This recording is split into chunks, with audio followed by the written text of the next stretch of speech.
Hello and welcome back to another episode of Power Rangers Lore. Today we're discussing Cole Evans, the boy who lived. Well, wondering why that is? Because his entire family was murdered.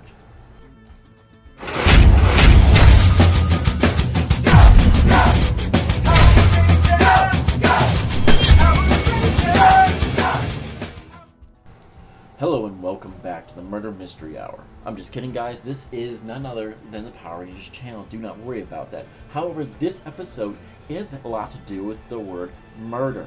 Now, let's get on to Cole Evans, the Red Ranger of the Wild Force Power Rangers.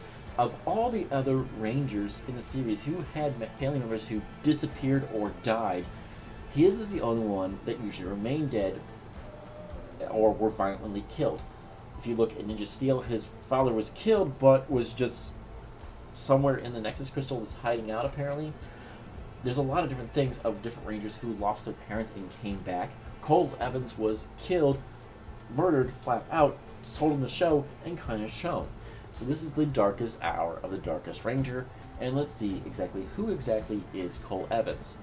Now, before we get into it, let's go into before he was even alive. Let's talk about Richard and Elizabeth Evans. Now, they had all met in none other than college. They're all friends and the like with Victor Adler. Now, they had grown up there. I think Richard and Elizabeth were kind of like not exactly dating, but they were really close friends with Victor and kind of went together everywhere. Then one day, Richard asked Elizabeth out, and probably Victor was a little jealous, but didn't say anything, thinking like, oh, Elizabeth would see that he's nothing more than a fool and an idiot. Well, eventually, Adler found out that she didn't see him as a fool and idiot. She loved Richard and married him. And not only married him, but also had his child. This infuriated Victor, who had feelings for Elizabeth and was hurt deeply by her marriage to Richard and her pregnancy. He's like, how could she betray me? Does she not see that I love her? This is straight out of like a perfect murder mystery, guys. A love triangle. Pure jealousy. What's next going to happen? Murder. Now, they would all go on an expedition into the Amazon looking for this lost site or this lost tribe of the Animaria, which was a lost kingdom ruled over long ago by an ancient mysterious people who were supposedly destroyed or banished in some fashion from Earth by these monsters known as orcs. Now, the trio's scientists would find in the deepest parts of the jungle these seeds, the last remnants of the Master Orc, or so they believe. However, these seeds had been there for thousands of years, just laying on the forest floor. Nothing grabbed them. No animal life, no insect life, nothing. Nothing wanted to touch the evil that these things were. Not even the ground refused to basically let them into it. They basically just said it was going to lay on the top and no one's going to touch it. That tells you how evil those things are. Nothing wanted to do with it. Then these three came along. Well, Victor looked at these seeds one day, looked at Richard and Elizabeth, and thought, what the hell? This is my chance to get power and take care of my biggest rival, Richard. Now, when he devoured the seeds, he instantly gained the powers, or partial powers, of the new Master Orc. Now, he hunted down the couple, probably Richard first, slaying him probably very violently, but not nearly as violently as when he went after Elizabeth. Now, he probably went after Elizabeth, looking at her going, hey, we could be together. Richard's not in the picture, and she probably screamed, hit her child, or ran away, giving her enough time to hide Cole while she drew away Mr. Adler himself. Now, Mr. Adler's probably stunned by her entire disposition, not understanding that she loved Richard, and then she was horrified by what Mr. Adler had become. Dr. Adler, had become. And she's going, we were friends, so this isn't how it's supposed to be. And then he just basically flips out and kills her. Now, the rest of the night, he's sent looking for that child who was the last remnants of the failure that he had taken part of. He had failed to get his one true love, and he had failed to finish off the last remnants of his deeds. Now, eventually, Cole would be found not by Dr. Adler himself, but by a tribe of natives, who were the descendants of the original inhabitants of the kingdom of Animaria, who were left behind when the island kingdom flew up into the clouds, never to return. Now, they raised him as their own.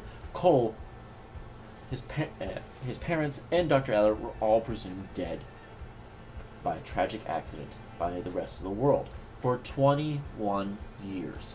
Now, we don't know what Dr. Adler was doing for 21 years, but that's a long time for Evil Master Plan. I believe that he was probably doing a lot of research, trying to figure out what orgs were and how best to trick them into believing that he was an org along with them, probably realizing and probably dealing a few smaller orgs that go, "You're a human, I'm not obeying you," so he probably had to destroy them and go from there on out, and how exactly he was going to reveal himself to the world as the new Master Org.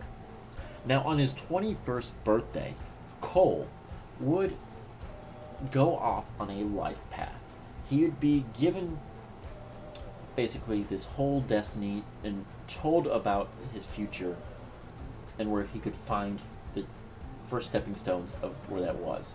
The tribe had prepared him all his life, teaching him in the jungle and how to hunt and all these things and connect with animals. He could feel every animal's heart in his chest and connect with them directly, feeling their emotional state.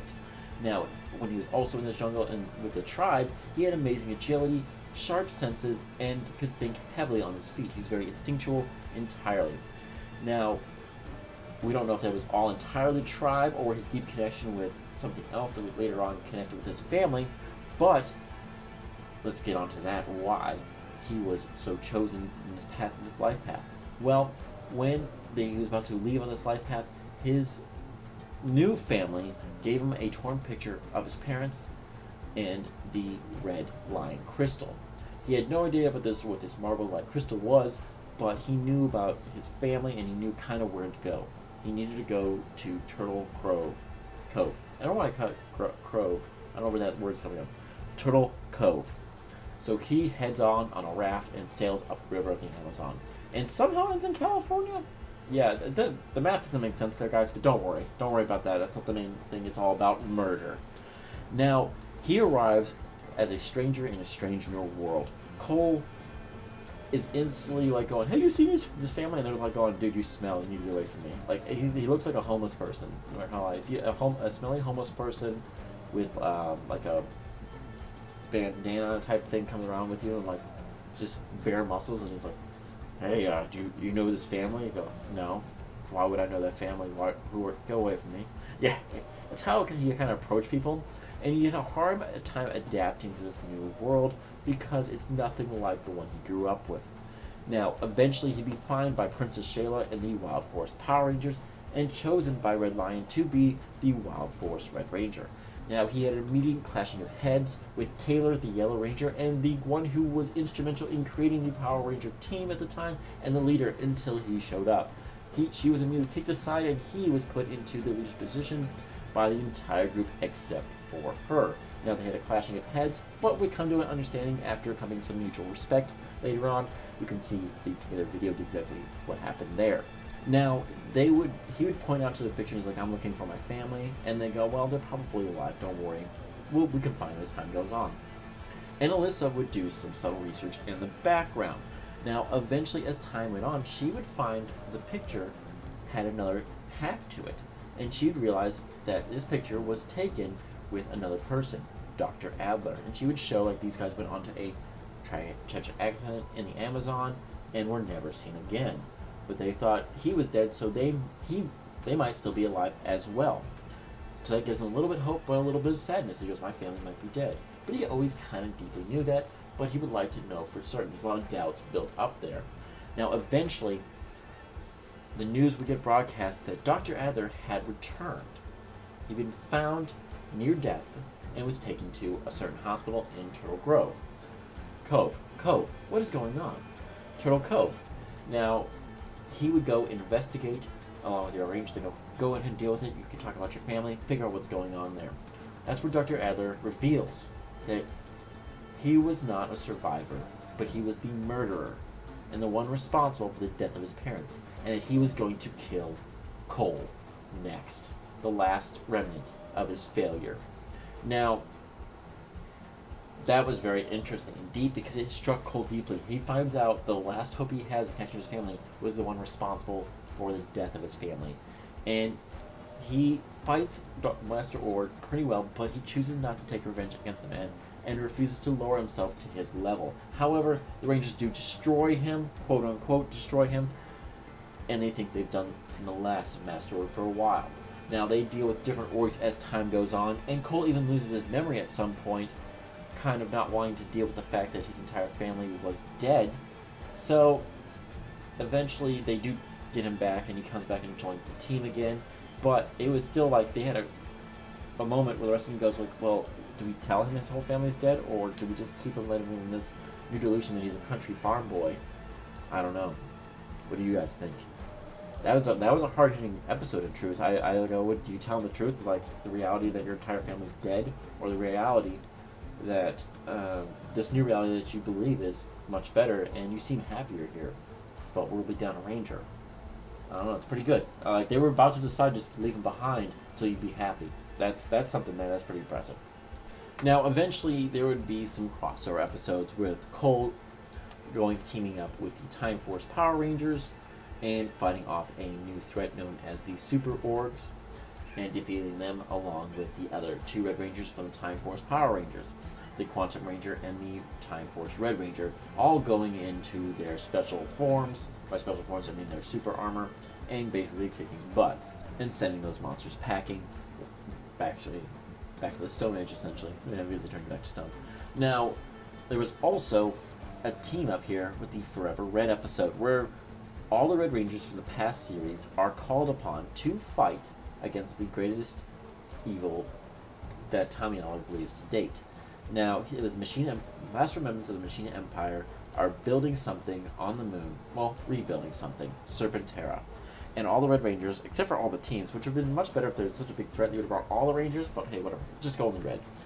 So, they all go to the moon, fight off the last remnants and everything, and Cole flies down the gullet of Serpentera, blowing it up from the inside out, on a real quick slash here and there, and effectively defeating the greatest threat to the humanity at that time.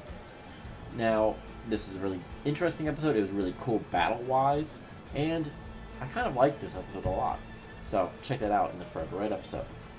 Now, eventually, Master Ord will return from the ashes and destroy the animal crystals and the Growl phones. Cole refused to give up, however, and opting to fight against the now gigantic Ord without his powers, and that was very interesting. But we skipped a little ahead. Let's go back and talk about Cole's connection with another young boy he had a deeper connection with. Now, after the first death of Master Ord, his powers are dissipated by Cole and his Animarian armored battleizer, a small boy with no memory who named himself Kite after he looked up and saw Kite befriended the Rangers. Now, he had mysterious powers and a great connection to the events of the past that he didn't fully supposedly understand. And neither did the Rangers. They were like, oh, this is a cool kid, whatever, good job here. Now, as time went on, it's revealed that this kid is none other than Animus, the god of the Wild Force Power Rangers, and did a lot to help out the Rangers, as well as hurt them. Now, the Orgs, realizing that he is basically a god, convince him that humans are not worth saving, showing that the only ones who are really abusing the Earth are the humans themselves, with all the pollution. We're just a byproduct of them, essentially is what the Orgs were saying.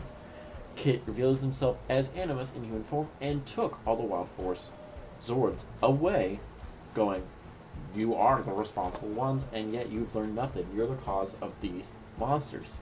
However, Animus kind of put them up to a test without them knowing about it.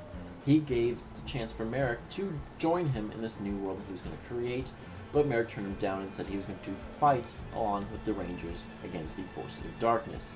And he kind of was watching them and eventually returned the use of the Predazord to Merrick before changing back into his true form to fight along beside him. Satisfied the Rangers, he returns all the Wild Zords and leaves Cole the new, more powerful motorcycle to replace the savage cycles he had lost protecting Kite. Now, that was something big there, guys. Like, imagine you met this kid, and you were like, just being kind to him, and then eventually he goes, I'm God, I'm gonna steal your stuff away, and then I'm gonna put you up to a test you're not gonna know about. And Cole's like going, oh, okay. Like, he fully accepts it, kinda. He's kinda upset when his Zord gets taken away, his good friend, Red Lion Zord, but he does accept it, and he goes, "It doesn't matter. We will push on and defeat these monsters as best we can." However, when again Master Org returns, as I said before, and his powers are stolen, not only was his powers stolen, he also watched as Kite, taking the form of Animus once again, is killed by the new Master Org, who is fully ascended to his powers and destroys the god of the Wild Zords in front of him. That is very demoralizing on such level. Okay, the guy who taken your powers and restored them is then later killed in front of your eyes, and it was kind of a friend to you. Holy crap. For Power Rangers, this is straight murder going on here, guys. Now, eventually, Cole would push back and go, "We're going to refuse to give up. We're going to fight on to the end, even if it means our death." Now, that in itself triggers the Wild Zords being revived, and with their help, the Rangers destroy Master Org once and for all, as well as the heart of Org Heart that was keeping Master Org alive. With the destruction of Master Org, Cole and the rest of his team relinquished their powers to Princess Shayla, who returned to Animarius to sleep once more, just in case, if the Rangers are ever needed once again. Now, after visiting the site of his parents' grave, and even the grave of Dr. Adler, he places flowers on all their graves, even forgiving Dr. Adler in his weird, demented way. Yeah, I don't know how I would have a hard time forgiving Dr. Adler, because it wasn't that he was corrupted by the seeds. He was corrupted. He just killed the family because he was like a weird psychopath, apparently. Cole decided to use his powers and talents to help animals whenever he needed and wherever he roamed. He didn't have one place, and he wishes Dr. Adler would found peace. If not, he probably put him back in the grave to make sure he did. I probably just a hint there, but that's basically it for that. Now, this is the last time we see Cole, besides in the kickback episode of the Chronicles of Wild Force Power Rangers, as well as all the teams of Power Rangers up to Tommy Oliver in Dino Thunder. He had collected all these different episodes and showed off the team then and there. He again would show up again, fighting, I guess, with the forces of, well, the Super Mega Force. And they were fighting against the Armada, blah, blah. They fight, and, well, you know, he has a little more of a scene because Tommy shakes his hand, and they teleport off, along with Cole. That's about it there. Now it's also shown back with Zato, Ion, and Sloan looking at the Shark cycles and the Wild Force Savage cycles and going, maybe we need a more cycle. And they're like going, no, we don't need a more cycle to be able to teleport, so we don't need that. A quick little add-in I forgot to mention, when Zanako was beating out, it was Cole who kind of understood that there was a deeper connection to Zanako because he had a heart. Now, all the other monsters he had fought and connected with in all the battles, all the orcs didn't have a heart, but Zanako did. It's because Merrick was inside there and unaware. It was probably also because maybe Zanako has his other heart himself, because he's a more complicated org than all the others. It's very interesting to say there. Now, he was the one who kind of saw somebody on the floating island of Animarius, I believe. It could have been someone else, but it totally suggests it was on Animaria, where he saw a young man swimming completely naked, but it was like, oh, that's fine. We're only on a fallen island. It's not one of us. Wait a second. Why isn't there somebody else here? But then there's a full moon when this happened, so he didn't put the pieces together until after later on when they were going, oh, Zanako's a more complex character. Well, I saw this one person. It's a reverse full moon, so maybe instead of werewolf, he turns human. Duh. Now, why did he become the leader? Well, he is the Red Ranger. He is full of love and kindness, and actually pretty good person, truth. He immediately falls in love with his new home on Animarium. He has infinite connection to nature itself. He's connected to the animals and as well as the Zords, but as humans, he has a deep connection. He's basically the heart of the team, while Master Org is the heart of all orgs. Kind of like an opposites there. However, he is not the brightest bulb in the room. Like, he is kind of dumb sometimes because he doesn't have the same type of knowledge that other people do. He was a stranger. He had spent the first 21 years alive in a heavily wooded area, Amazon jungle, which had all sorts of strange things that could probably kill you. Each and every day we are learning more and more things about the Amazon and its strange wildlife and plant life. So it doesn't surprise me that he was able to live and do all these different things. Now, some more interesting facts here. Not only was he able to he wasn't able to connect with the heart with the orcs, but he was able to tell that Rancic was telling the truth, that he was wanting to help destroy the mute orcs in reinforcements from the future. That's something strange because he goes beyond human. He basically can connect to anyone's emotional state and see that they're telling the truth or not. He could also tell the truth when Jindrax and Toxica were basically wanting to help them. Now, that was weird because they didn't have a heart. Maybe they were growing one. Maybe the orcs have a capacity to grow one. I don't know. That's enough for another discussion entirely. And he also has the capacity to forgive. I mean, literally have to forgive the guy who murdered your entire family and left you stranded in a jungle and wanted to murder you. But hey, whatever.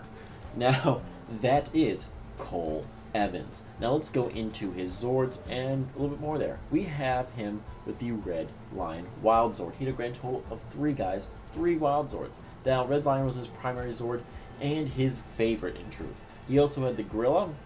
After basically the Red Lion fell ill and injured by the bears, they had to get a new one together, and it was the Gorilla to help Cole out here. We also had the Falcon Zord, which basically came out of a volcano, so it was flaming hot. Now, while he had those 2, he always called back to Red Lion, and if he lost that connection, it deeply hurt him because he was really good friends. He was probably closest to Red Lion than probably any of the Rangers themselves.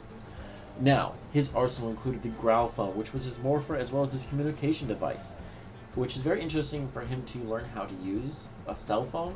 That was probably a big thing going, what does this do? Communicate. But I'm talking to you right now. No, we're great distances. He goes like, no, you're just making that up. Because everyone knows phones are magic. Now, Crystal Saber is his other thing. It's the dagger on his left-hand side. It's his weapon as well as his summoner for his Zord, where he puts in his animal crystals. He also had the weapon known as the Lion Fang and the Lion Blaster. Now, this is the first time a Red Ranger didn't have a sword as the weapon. It was actually the Yellow Ranger, but pretty interesting there. He also had the Falcon Summoner, which was his secondary weapon. It was kind of like a crossbow. And then the Falconator. Yes, the Falconator. I'm sorry, I got that confused. The Falconator was the crossbow. The Falcon Summoner was basically a bow that summoned the Zord. He shot basically with the crystal to the Falcon Zord, shot it, and it went into a volcano and summoned the Zord. He had that full thing, but he also had another armor, the Animarium Buckle. Now, he used this buckle, which was pretty cool, to turn into the Red Savage Ranger, which basically was his battleizer form. Now, he uses this several times and basically looks pretty good doing it. He's got the falcon wings in the back and could take on anything. Now, he was only able to attain this armor when the rest of the team had been basically taken away and sealed away by Animus in a collective dream. He was basically they were able to break free later on if they solved a puzzle. And when they solved the puzzle, Cole obtained the armor. But before he obtained the armor, he had to single-handedly defend Turtle Cove against the orcs. So that was pretty impressive. Now, when the puzzle was solved, Cole obtained the armor and the Falcon Summoner, which used to summon the Red Falcon Zord, and did great battle against them. He was kicking butt. He used a finishing move, a massive blast of red energy from the wings, capable of defeating Super Toxica and Super Jindrax. That's how powerful it was. They were all souped up and still getting their butts kicked. Now, he also had his Savage Cycles, which the whole team kind of had, as you mentioned before, but he had his another order motorcycle when the Savage Cycle was destroyed, when he was saving Kite. He had a new motorcycle, which was the Wild Force Rider, which basically is a normal motorcycle that could turn into a flying vehicle. Yeah, he only used it twice in the series, guys. Once in Forever Red to basically fly down the gullet of Serpentera, and the other one in Sealing the Nexus to patrol the area to find Princess Ayla. It's pretty impressive there, but again, it wasn't really necessary if you only used it twice. But when he used it, it was to great effect, especially when you're destroying the greatest sword ever built. So that is Cole Evans, from the past of his whole entire family being murdered to his forgiveness of the murderer and going on with life. It is said that he's still out there roaming the woods, looking for any animal or person in need of his help, and he will connect with you on a deeper level.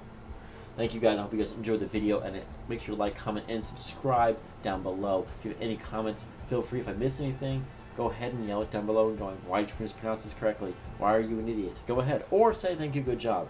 Thank you guys for going on for this long, for 24 minutes, and I hope you guys have a good one. May the power protect you always.